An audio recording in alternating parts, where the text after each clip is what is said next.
Hello. I have skipped like 2 weeks of making a YouTube video because I just kind of been chilling, and I decided to make one today. I got some pretty good feedback from the first video, so I'm really happy to everybody who just took some time out and just watched that video and gave me positive feedback about how the video kind of helped them, or just learning a little bit about me and who I am with me trying to start this YouTube channel in 2021. So I'm holding these balloons behind me because today is my birthday. Today is my birthday. I'm in chapter 41 of life, and I couldn't be more grateful.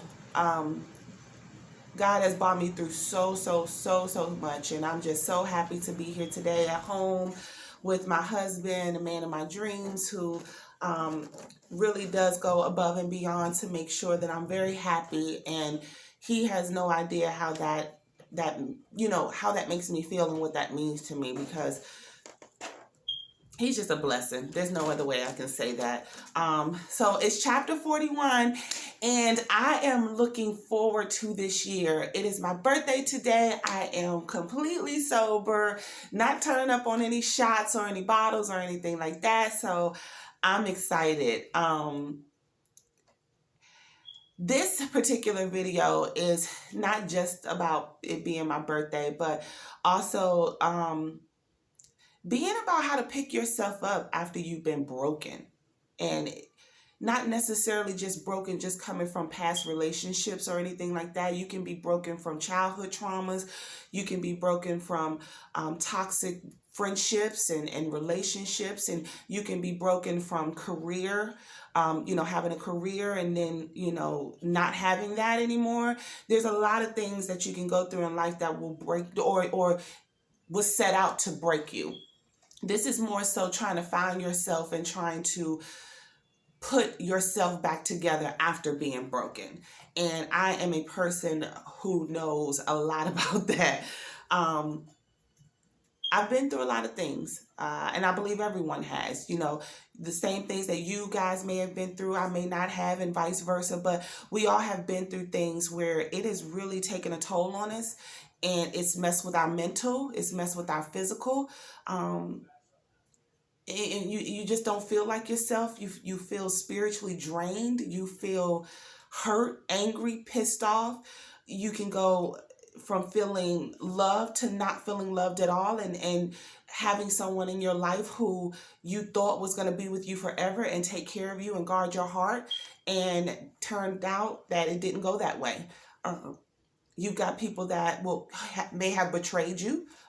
You could be the one, I could be the one that has betrayed someone that we loved at one point. And just like when we feel broken or someone has caused us brokenness, so have we done that to others. So this video really is just about trying to rebuild yourself after being broken. Just rebuilding who you are, finding the strength to go on, loving yourself even with your mistakes that you've made, even with the things that you've done that you're ashamed of, but still finding the strength to love yourself and to grow within yourself and to apologize to yourself, and not hold yourself so tightly that you can't grow. One of the biggest things to rebuilding yourself after you've been broken is to forgive yourself. You've got to forgive yourself. You've got to look yourself in the face. You've got to get in front of a mirror. You've got to talk to yourself. And you've got to let your own self know that you forgive yourself, even for the dumb shit that you put up with, even for the things that you knew you should have walked away from and you did not. You got to forgive yourself for it. Of course, being with my husband, that is the light of my life. But before my husband, I had relationships, and I had, as a woman, you think, this guy's for me, and this is it, and we're gonna get married, and then these things happen, and sometimes they are so unexpected that it hits you just like a fist across the face, and you're forced to face the reality of that what you thought was one thing is really something totally different. And maybe this person isn't for you. Because I do believe that if we don't close doors on our own, sometimes I believe God puts us in situations where the door is closed, period, without you even having to do it, because God knows you won't do it. And I'm a firm believer of always keeping God first in everything that you do. Any relationship that you enter, I don't care if it's a friendship, whatever. When you enter into those things and you call someone your friend, or you call someone your mate, or your boyfriend, girlfriend, whatever the case may be, sometimes our discernment is not active, and we need God to kind of show us, is this person for us? And so I never hesitate to ask, and believe me when I tell you, God will give you signs, and it is up to you whether you pay attention to them or you ignore them. And I have ignored them so many times, until I got to the point where I was tired of damaging myself. I was tired of wasting years. I was tired of putting myself out there so much and just ignoring when God says it's time. Like, this is not for you. You need to walk away. And I remember when I met my husband, and the night that we met, we vibed so hard. Like, we laughed and talked for hours, y'all. And we just had a good time with each other. You would have thought that we knew each other for years. And I remember the next day, I remember saying, God, maybe this is not going to be anything, because he lives in North Carolina. I'm living in Alabama. Maybe it's not going to be anything, but talk to me. Give me a sign. Let me know if it's a good idea to continue to get to know this person, because I liked him. I'm not going to lie. I liked him a lot, but I didn't want to put myself out there and be all vulnerable again, just to be dismissed or for it really not to go anywhere.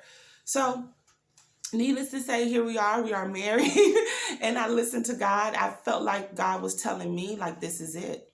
This is it. But you got to believe this is it. And you've got to work on you. You've got to make sure that whatever you're asking him to bring to the table when it comes to you, you've got to be able to produce that same thing. You've got to have that same level of maturity that you're asking for in this man.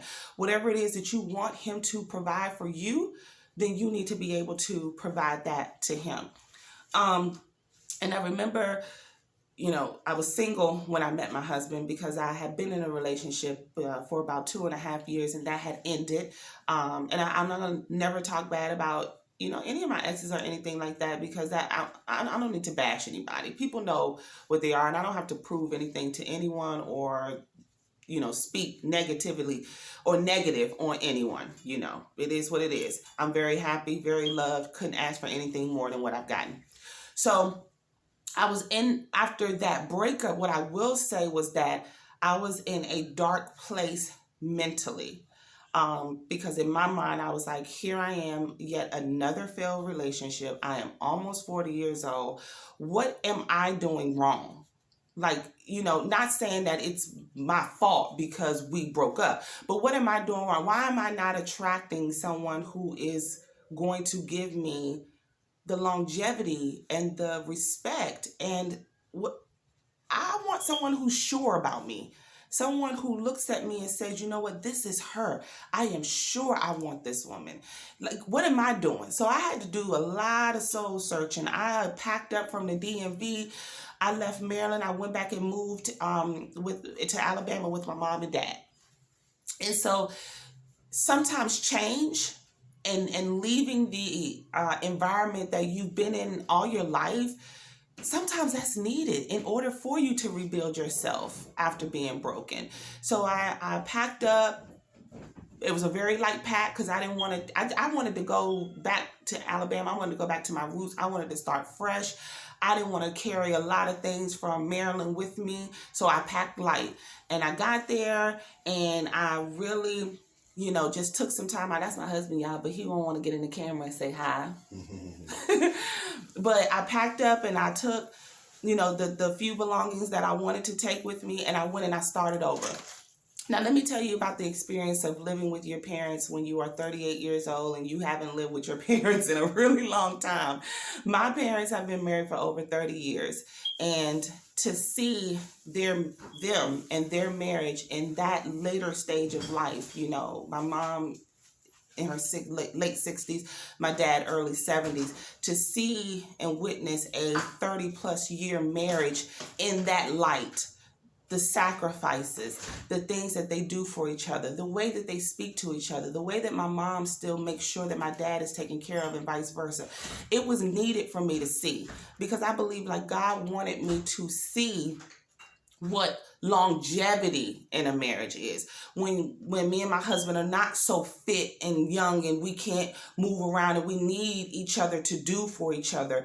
You know, he needs me to cut up his food or vice versa. He needs me to wipe his back or, you know, shave him like my mom does my dad, to really show me, do I have what it takes to be a wife? Because a lot of times we want the role, like we want to say we're married. Oh, you know, we want the wedding. We want all the glitz and glamours that come with the wedding aspect of it. But when you think of marriage, are you coming into marriage preparing yourself to be with this person at no matter what stage of life that they go through? Because we're all not going to be in our 30s and 40s and able to move around and take care of ourselves in our 70s. You know, sometimes we're going to need help. I want to know, I needed to know, like, if me or my husband got ill, could we both be strong enough to take care of each other and not put each other in a home? You know, those kind of things are big to me. They may not be big to other people, but they're big to me. And I knew that I wanted to be with someone who was really, really, really, really, really, really, really going to just love me forever and choose me, because love is a choice. And I knew I wanted to be with a man who was going to choose me every day, and I want to choose him every day, because I believe that's where a lot of divorces and separations come in, because you give up and you don't choose that person anymore. You choose whatever else, but it's not that person anymore. And once you stop choosing each other, you're already divided. So anyway, back to the things that I witnessed and I saw, you know, living with my parents for the 10 months that I lived with them. I saw the sacrificing. I saw, you know, just the little bickering and just the love. Like you can still see the love with my mom and my dad. You know, if my dad is in pain, my mom hurts, and vice versa. And seeing that as an older woman who at that time being 38 years old and just going through a breakup, I think that was important for me to see. So I spent a lot of time at home with my parents. I spent a lot of time just talking to them and being around them and learning things, and, you know, seeing that my mom still makes sure my dad eats, you know, all day, and just, you know, fixing his plate for him, and, you know, taking his food to him, and just being a great example of the type of wife that I feel like I would, you know, want to be. So being with my parents for that 10 months, that's one aspect, was just looking at marriage in an older form. You know, when you get to that age where the mobility and being able to move and everything like that is limited, and watching that. But then I had to work on my attitude. I had to work on my self-care. I had to, you know, just really take some time within myself and write down the things that I wanted to become, the type of woman I wanted to become, and the type of spouse that I was trying to attract. And for me, that was life-changing. So in my room, I had like a little walk-in closet. So all over the wall in the closet, I just had like affirmations, and I had, you know, just things that I would jot down about where I wanted to go in life, what I wanted to do, how I wanted to change, how I wanted to grow, what type of spouse. I mean, I literally wrote down anything you can think of. When it comes to manifesting and changing and rebuilding yourself, you have always got to look within you first, because there will probably be people that you can talk to out there in the world who will not have the same version of Deanna that I am today. I was not that version of that Deanna. I was a totally different person. So you always got to start inward. When you start talking about change and rebuilding, it always starts inward. I can't be worried about how anybody else is building themselves up until I've gotten me together. And it was a process. I had to really sit down and look within myself and realize I had some very ugly qualities at one point. Very ugly qualities. And there were things about me that I could pretend so well. You know, I was one of those people who I was always the victim. Everybody else was the one who was wrong. I had to change that. Nobody wants to hear that. Nobody wants to hear, oh, woe is me. Why does this keep happening to me? Until I realized that I was attracting people to me because my self-love was not where it should have been. I had to be single. I moved to a whole nother state. I didn't know no men. Besides like my cousins, I didn't know no men. I didn't have, guys I could just call and say, whatever. I didn't have any of that. So I literally was a single woman, like none of that. So it was me. I read more. Oh gosh, like some of the things that I've done, I read more. I took better care of myself. I took inventory of my relationships with the people around me. I had to give myself the ugly truth about myself. I had to take a little bit of time off from drinking just to kind of reevaluate some things within myself. I had to really look at me. And that right there is always going to be an eye-opener for anyone who is trying to rebuild themselves after being broken. And I did that. I did those things. I took time out for Deanna for months. I didn't want to meet anybody. Guys would try to talk to me. I wasn't interested. I was working on me. My whole total project was a whole revamp of who I was and who I wanted to become. And I look back on that time and I look back on that journey as it being one of the absolute best times of my life. Of course, it gets lonely when you don't have anyone. And I had Valentine's days and I didn't have anyone. And you get lonely, but you know that you're doing this for a greater purpose. And you have to, there was no amount of loneliness that was going to make me revert back to a toxic relationship. I knew I had to be stronger than that. I wasn't going to be weak no more. No more was I going to sit and be weak. So I did what I did. And I took time out for me. I didn't answer a phone call if I didn't want to. If it was somebody that I felt like just didn't have good intentions by me, I didn't answer the phone. I literally was in a bubble within myself, just self-working, self-improvement, reading, working out, exercising, eating better foods, learning the art of forgiveness, compromise. And before I met my husband, I was already practicing to be a wife.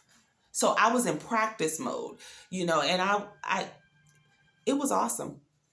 Lonely here and there, but it was all right. If I got lonely, I went to work out or I read more or, me and my mom would go shopping. I'd go hang out with my cousin and things like that. So I never let the loneliness it didn't weigh on me that much. It'd be a few little lonely moments. I see a cute little couple out to eat or whatever. Oh, that's another thing that I did. Would go out to eat by myself. Go sit at Red Lobster. Treat myself to Red Lobster. I would go to restaurants, places by myself and literally sit by myself and enjoy my food and just really I dated me.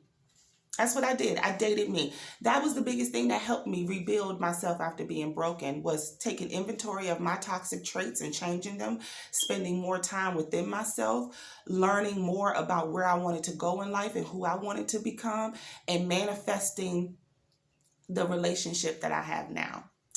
So I told y'all that I had wrote down a list of qualities that I wanted in a spouse, and I didn't hold back anything. This list was long, and it was more so characteristic traits that I was looking for, not necessarily physical, but I put physical traits in there too, because I wanted it to come from me. What kind of person that I feel like would be best beside me? And the list was long, and there were also things in there that I would consider a deal breaker. At one point, Deanna didn't have boundaries. I dealt with a lot in relationships, a lot that some of you women probably would sit back and be like, I cannot believe she dealt with that. I cannot believe she stayed with this person that long dealing with that. But I didn't have any deal breakers. I didn't have any boundaries, and I'm real and I'm raw, and I can tell y'all that. I dealt with a lot of shit, and I forgave a lot of shit. And I pushed a lot of shit under the rug because I wanted to be loved. So I didn't have that kind of example at home. My dad is not a person who talks to my mom reckless and, treats her disrespectful, put his hands on her and, we didn't see that. When my parents used to have disagreements, they would go in their room and close the door and We didn't go eavesdropping, but you didn't hear screaming, hollering. You didn't hear things breaking. Now, whatever they discussed in their room, that's their business. But they gave us that respect to say, we're going in the room. We're going to close that door. Y'all are good. So I didn't have that growing up, watching my mom be abused or anything like that. So what was it about me that I was allowing it? Why was I allowing it? And so I wrote down a lot of qualities in a spouse that I wanted, and I stuck to that, and I was not going to compromise that. No longer was I going to just let people treat me any old kind of way for the sake of saying I'm in love or for the sake of saying I have a man. I just wasn't going to deal with that shit anymore. I was new, I was strong, I was better. I had mentally prepared myself to where if I wasn't getting the respect and the treatment that I deserve, I would walk away. I don't care how much I like this person, but if I'm not going to get it, I'm not staying, period. And when I met T, he had broken all of those barriers. His qualities, his characteristics alone made me fall so deeply in love with him. And I feel like my husband and I met each other at the right time. Who's to say had I met him 10 years before I actually met him that we would be like, because he wasn't the same person, I wasn't the same person. We were both on a journey. When God brought us together, we were on a journey that we were both looking for the same things out of life, and we were looking for the same things in one another. And it happened, and I could not be more happier to wake up to him every day. I really can't stress that enough, is that you have to believe that you deserve better. You have to believe that better is out there for you. You have to believe that God has so many blessings to give you if you just open your eyes and you take inventory of the people and the situations around you. Because moving to Alabama, there was no crystal ball I could look into that would predict how my life was going to change for the better. Me moving there started out I was in a dark place. I was sad. I was, just going through so much mentally. But when I took that time to really get myself together, I had to keep telling myself, I believe that great things are supposed to happen to me. Stop denying when great things come our way. We women, we do that so much. We meet a great guy, or we get a new job, or some of our dreams and stuff just start coming true, and we downplay it because we look for, when is it going to go bad? Like, at some point, this is not going to be, when is it going to happen? And we feel like things are too good to be true. Stop thinking like that. Believe that great things are supposed to happen to you. God gave us life. He gave us a life to live. God wants us to be happy in our lives. But the happiness has to start within. If you're looking to be made happy by another person, I'm going to tell you now, you're going to be disappointed. My happiness had to come from within. I'm happy no matter what situation I'm in because I choose happiness. Even though every day, of course, I go through things like most people. I'm not saying I just walk around happy, anything. I could lose my job today or tomorrow. I'm not going to be happy about it, but I'm going to find a positive out of it. I'm not going to sit there and let it stress me out. I'm not going to sit there and wear that heavy burden on me when I got God. That's what that comes down to. So happiness is always within yourself. You've got to be happy ultimately for you. And then you will watch. You'll slowly see God will start to bring people and situations and things in your mind and your vision that's a bonus to your happiness. And once I kept that mentality and kept telling myself, great things are supposed to happen to me. I believe that my husband is on his way to me. I believe that I'm going to have a great, healthy, and happy relationship and marriage because that's what I believe. Nobody tell you what you can or can't believe, and it may not happen just like that. Great things take time. You don't want anything to be too easy, because when it's too easy, you don't appreciate it. You know what I mean? And you got to work for the life that you want. You really do. You got to work toward it. And it's an everyday process. You got to work on you every day. And if you're not working on some part of your life every day, you're going to notice that your life will become stagnant and things will just stay minute, and you'll have the same routine. And you just got to work on you. And any woman that has been through just hell and back when it comes to a relationship, been broken, been hurt, been abused, been mistreated, lied to, cheated on, whatever, there is always some light at the end of every single rainstorm that you go through. There is a rainbow waiting for you, but you have to believe that it's yours. You have to believe that the life that you want is there for you to get to. You got to start with you. Change always starts inward. When you take a look at you and you do an inventory within yourself, you'll realize that there's some things that you need to change about yourself. And when you change about yourself, you'll start to attract better people your way, good quality people. But you first have to be good quality. And I was not always that way. I allowed a lot of things.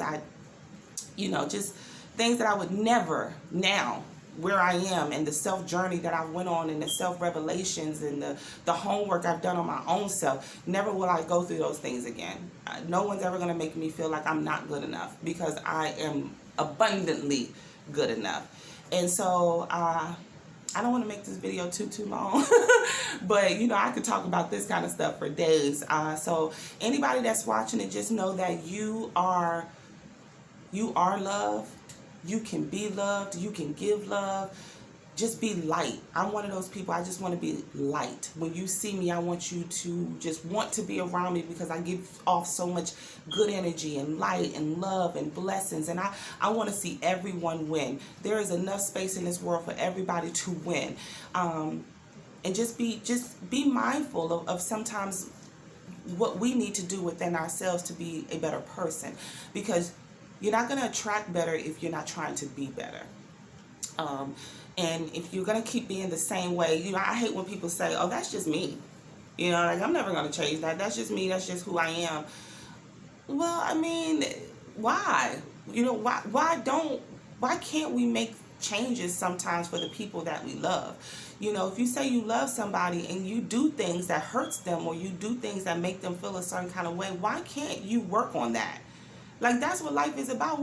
That's what that I'm a work in progress. That's what that is. You change, because you care about someone else, and you don't want to keep hurting them, and you don't want to keep doing the same things to them. So you can make those changes. And I just don't like when people just put themselves in this little box, like this is how they're always going to be.